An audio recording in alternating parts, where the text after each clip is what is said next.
Warm welcome back to the channel, guys. If you've been following us, we've been working on this 1970 Fiat 500F for body restoration and stuff, as well as stripping all the tinware off the engine and kind of cleaning and tidying it up. And the stage we're at now is we are going to be kind of reassembling some of the parts, and I thought what I would do is just kind of talk you through the stages that you would want to go through if you've got a new engine in, for example, that's of unknown origin and you don't know whether it's set up correctly in terms of timing or in terms of valve clearances and whatnot. This one was set up correctly. It's become unset up because I was using it to demonstrate to a lad in the States, kind of over WhatsApp video, actually how he could set his up. So what I did was completely undo all of the settings on the valve clearances, completely undo all of the settings on the timings because his was completely wrong, and we kind of started from scratch and I talked him through how to do it. So now I've got to redo it before we can fire it up. So I thought it would be an ideal opportunity to kind of take people through what to look for. It's not actually going to be this colour. We've settled on the final colour of the car, which is 363 Verde Chiaro, light green. It's a 1960-64 colour. So the ND suicide door version, but it's going to have colour matched tinware and colour matched inside. So all of this is going to change. And what we're going to do is install in this video the starter motor that was rebuilt and tested in a previous video, so we'll stick that in there, and the distributor that I rebuilt in the last sort of how-to video. It's now been set up with a condenser on and the whole sort of thing set up ready to go, and we'll install that on there and show you how to put sort of static timing on there. So first things first is we've got the rocker cover off, which is just sitting down there. It could do with a new rocker cover gasket, which I will replace at some point, otherwise it might leak a little bit of oil, but these cork ones you can sometimes get away with reusing. So what I'll do is I'll stick the starter motor in. Starter motor comes with a sort of little heat shield protection plate, which I'll put on there. Just time lapse this one up for you because it will get a bit boring otherwise watching me bolting.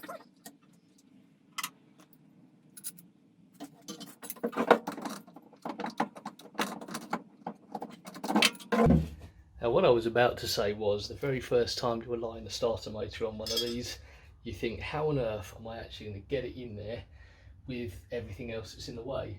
And it very, very quickly becomes a knack that you get, sort of, you can get them in within about sort of a minute. Having just stuck this down there, I've clearly forgotten what the knack is, as it's been a little while since I've done it. So let's see if we can get this in without too much hassle.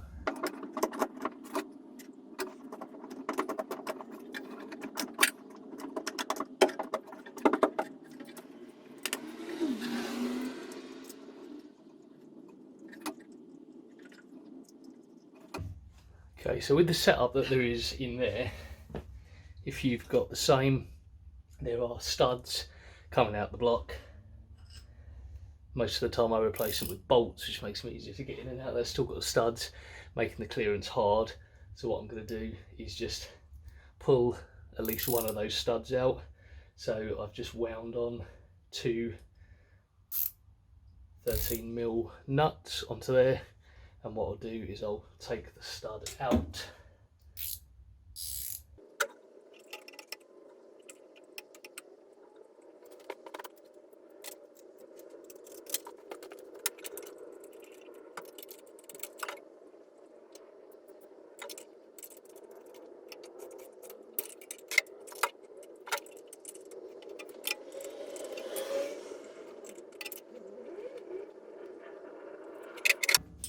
Okay, so if you're interested, the easiest way of drawing a stud out of a block like that, even in a sort of confined space, is just to wind on two nuts, lock them down against one another, and then rotate the inner one to twist it all out. It works exactly the same for tightening. And what we'll do is we'll just undo those two so we can then put the stud back in once the starter motor is in place. Real life, not slick polished YouTube here.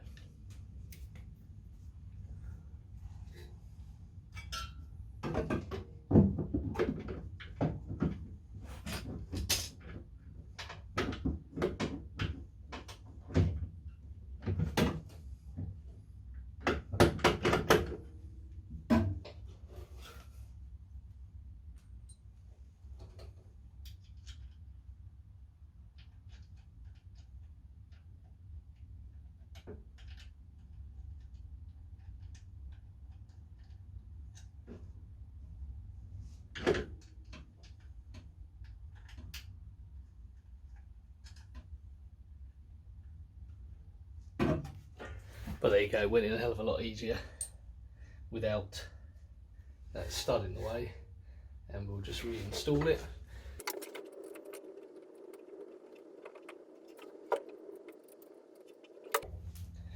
Now there are actually 3 bolts or 3 studs that hold that starter motor in. For some reason this one only ever had 2, but before I fire it up I will install a 3rd one. So right, what we're going to do now is have a little look at timing marks. So I'm just going to pull this off here, and I can get a light on here. What we've got on the pulley here is a couple of timing marks, which I'll just point out here. So this is the timing mark on there, on the block itself, and here you have the top dead center timing mark on there. Now this is being filmed at an angle, so you can't really quite see that they are in line, but they are. If you trace that around there, they are in the correct orientation, and we're going to use that for setting the timing at top dead center. We need to be top dead center on number 1. Now these both move up in unison, so the compression stroke on number 1 is when both of these valves here are fully closed, exhaust and inlet, which they are, and number 2, get that on camera, number 2 they are not. So we're in the right place to actually get that sort of all set up and timed. Now we don't actually want it to be timed at top dead center because it needs to be 10 degrees before static timing. So I'll show you how to set that up a little bit later on. We'll just take the flash off there, get back to the other view. So it kind of really doesn't matter in which order you do the next couple of bits, but what I'll do is I will do the valve timing first. So set the valve clearances, rather I should say. Now this is a 110F, which means it has 0.15 millimeters gap on here, and this is not correct.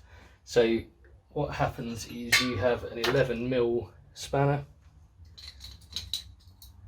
which will back off your locking nuts.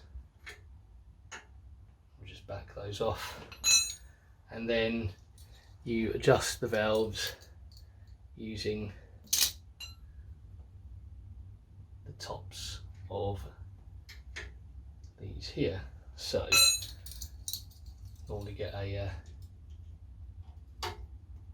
spanner or something on there, and you can back it off like that.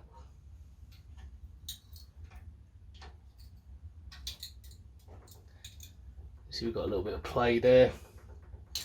So what I'll do is I'll now set that correctly. So you've got a little bit of drag as that runs through there. Don't want to have it too much more, see that's too loose. Just tighten it down. So we've got a little bit of drag on the feeler gauges, and then I will lock it down. So I'll just hold that in location and tighten down the lock nut.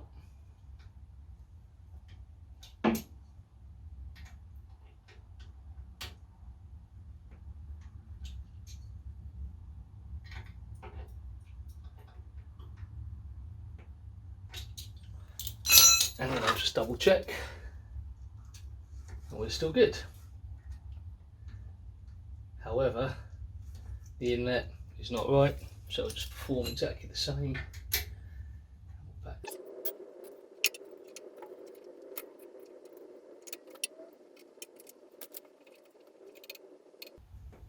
So again, a little bit of drag and we're all good.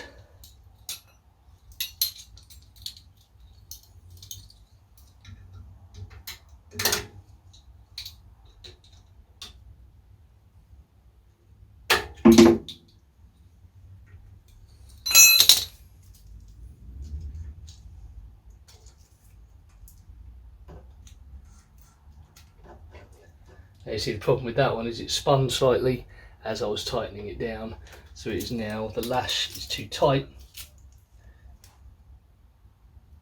So what I've got to do is just back it off again.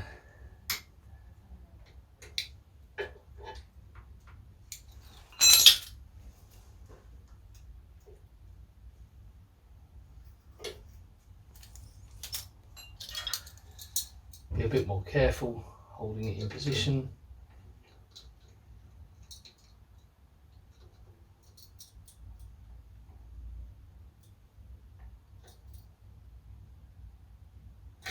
Whilst I tighten down the locking nut. And we're all good. So, to do the other side, what we're going to have to do is rotate the engine over.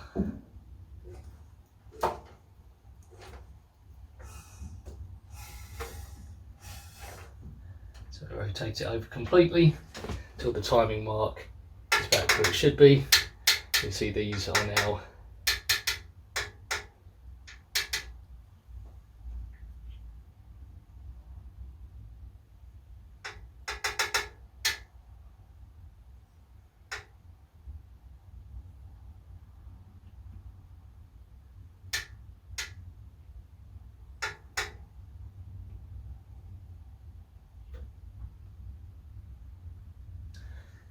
You know what, I think I might well have messed that up actually. I have a feeling it was the other side that was on the compression stroke. I actually sort of cocked that up a little bit. So what I'll have to do here is, you see these valves are now shut. One of them should be open. Whereas what you've got is actually number two is this. So now number one is now actually at top dead center on the compression stroke. So excuse my ignorance, it was obviously a little more messed up, the timing, than I had initially thought, or the valve clearances rather I should say, where I was demonstrating the last time to somebody who had to set it up. So what we're going to have to do is tighten this down quite a lot. So we'll just wind the locking nut off quite a long way and we'll get those down.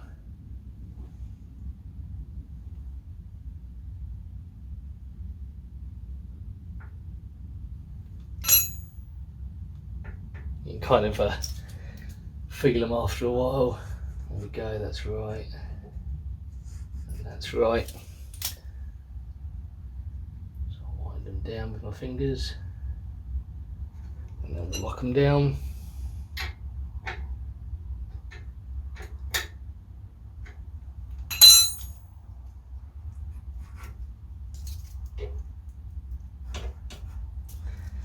And then we'll go back, rotate that around 180 degrees.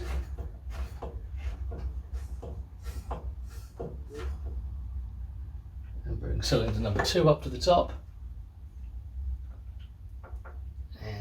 think cylinder number 2 might actually be already set correctly.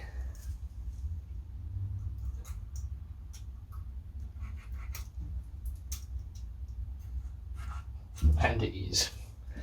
Okay, so what's important now that we've done them is we need to now get it back with number 1 at top dead center. So rotate this again around 180 degrees. Line that up, because what we now need to do is to get the distributor in.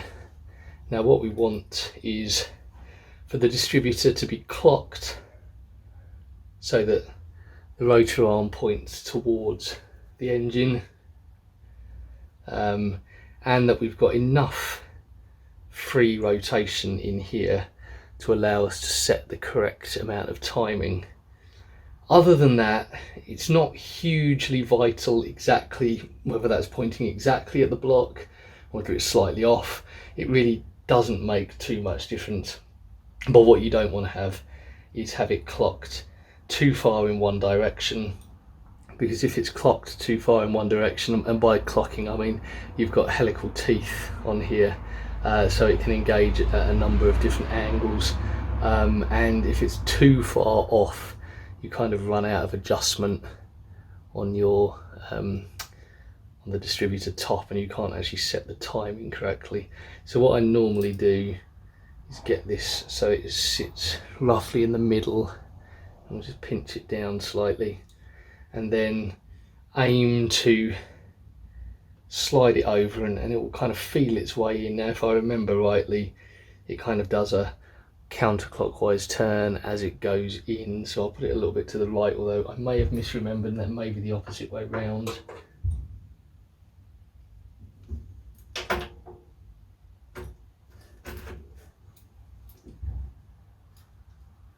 Nope, I remembered correctly for one. So you can see here that the distributor is now set in the block, and that is pointing towards the block, and that's where our distributor cap words are going to go over the top, and we've got enough adjustment to kind of set timing on there. So what I'll do is I'll lock that down now, and then what we'll do is we'll set the timing.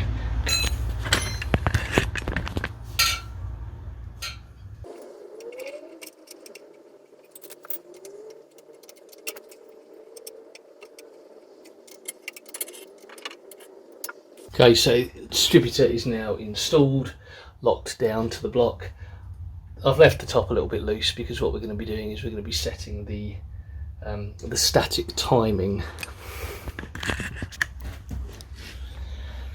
So on our timing pointers here, 10 degrees before top dead center, as this is a clockwise rotating engine, is about 13 mil further around here, which usually makes it in line about with the bottom edge of that nut, give or take. So we'll twist that round there, and that now gives us the correct amount of timing. So what I'm going to want to do up here is I'm going to want to put my cover on. There should be a mark there for top dead for where the rotor arm, where the rotor arm should point for number 1. I'm going to take the assumption that that is correct on here. It might not be, and I'll just double check that we haven't got any advance on here. So that's fully advanced, the weight's coming out. I'll set it back to normal, and then what I need to do is just rotate the distributor body. You see it rotates like that, and rotate it so that it sits in line with that, and I can now lock that down with the nut that is underneath here to lock the timing on. So you can see the problem would have been if I'd have clocked that distributor wrong, there'd have been no or not enough adjustment of timing there. And again, that just goes down with a 10mm. So we'll lock that in. Oh, and in trying to do that, I've just knocked it straight back out again. So trying to do this one-handed. Oh, that's because I'm using a 13. So that's really not going to help, is it? The mystery of the vanishing 10mm spanner. Oh well, we'll lock it down later on. So all that is needing to be done now really is just drop on the rocker cover and to tighten the rocker cover down.